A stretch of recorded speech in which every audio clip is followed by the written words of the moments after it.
Welcome back. The title of this mini lecture is Race and Revolution, Part 1. And we're going to talk about 5 things that it's good to know in order to understand a little bit more about how Black experiences are connected to the founding of the United States in the era of the Revolutionary War in the 1770s. And before I get into that, we should address some of the controversies surrounding the 1619 Project and the teaching of race. It's important when talking about the experiences of African Americans in the 1770s and 80s to address a couple of things. First being, it is possible to say that race was a central part of the American story and that this era was a racialized one, while still also being pridefully American. To acknowledge the imperfections within the American story does not impugn or bring hatred upon the United States. It's important for us to acknowledge the lived experiences of all, whether it worked out well or didn't, within this period and all others. That being said, first thing for us to know, political rhetoric and slavery. Those who were politicized against the British in the 1760s and the early 1770s are largely white individuals, upper middle class, and incredibly wealthy, largely men, and most of them thought and acted using political rhetoric that was a reflection of their own training, their own educational backgrounds, that emphasized, of course, in the Enlightenment era, connections back to Renaissance works and the Greeks and the Romans, etc. Most all of them would have read Plutarch's Lives, that kind of thing. However, many of them also wrote about feeling as if the British were functionally attempting to enslave them. And so they would use the term slavery as a way to construct a feeling of how righteous they felt that they needed to be, how awful the British ultimately were. And you can see this in their writing of the day, in pamphlets. You can see this in the newspapers of the time period, this kind of thing. Second point, founders in slavery. So those individuals who would have used that kind of rhetoric did so while also being slave owners themselves. And while we today would look at that as complete acts of obvious racism and utter hypocrisy, those individuals who did this had no problem disassociating one from the other.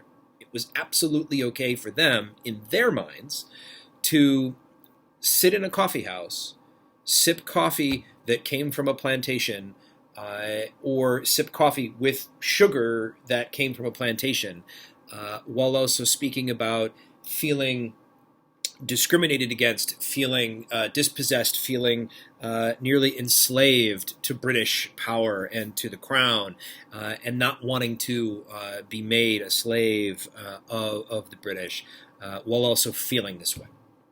So they're able to think about it in that manner. Now we today, of course, would have a real problem with that, but the 1760s, early 1770s, for the slave owners, these kind of individuals, they are a part of the founding. They are a part of the founding. Third, freedom suits. So you have efforts towards the abolition of enslavement in some colonies in a rather unbalanced series of movements in the 1760s and in the early 1770s. Complete abolition is not on the table, really, in this particular era. However, you do have a movement, especially in places like Massachusetts, whereby there's support for enslaved people or formerly enslaved people to attempt to challenge that enslavement to be able to get the court system that existed in the colonies to work for them. And you have cases of individuals who are freed here. Now, when it comes to freedom suits, often the most common case that is thought of is going to be someone like Dred Scott, and of course, this court case didn't go his way, obviously. But freedom suits exist. Fourth, Crispus Attucks. Attucks, for some, was a controversial figure. Either way, what should we know? Attucks was of mixed racial ancestry. One of his parents was indigenous, the other was of African ancestry, and he ends up working around ships and shipping and naval yards, sort of a stevedore and this kind of thing. And he takes part in a confrontation that occurs in Boston outside of the Customs House in 1770, early 1770.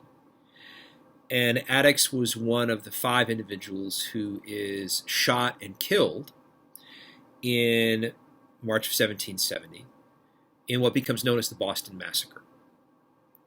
Now, Attucks then sort of becomes this incredibly famous individual, kind of important individual, is liked by some and not liked by others because, certainly, so he's going to end up being buried with these other white individuals, despite, the laws that existed about race and burials at the time. The actions of these men who the British fire at lead to a trial where the British officers were actually acquitted at the time.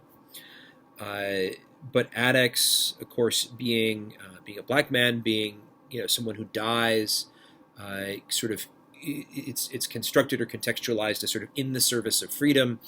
You're going to see his likeness and legacy kind of brought forward sort of through time, right? There's a Crispus Attucks Day that abolitionists start around 1858, and there's even monuments to him in the later part of the 19th century. All right, fifth, Phyllis Wheatley.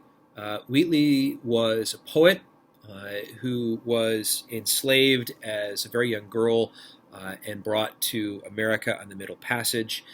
She's enslaved by the Wheatley family and in Boston, and eventually learns to read and write and begins to work on poetry. And she travels with one of the Wheatleys to London, to England, in the early 1770s, and her poetry is eventually published. Her poetry then contributes to the Wheatleys then emancipating her, and her poetry is quite well received for its time. She has audiences with individuals like George Washington, and is eventually republished by Thomas Paine and that. Now, much of that had surrounding to racialized views towards, African Americans, African individuals, and whether or not, sort of intellect and all that. But her poetry at the time was seen as quite profound, and was quite an intellectual in the 1770s, early 1780s. Although after being emancipated, she gets married, and later dies in her early 30s in poverty. But her rhetoric and her poetry sort of lives on as a fascinating testament to her lived experience. Thank you so much.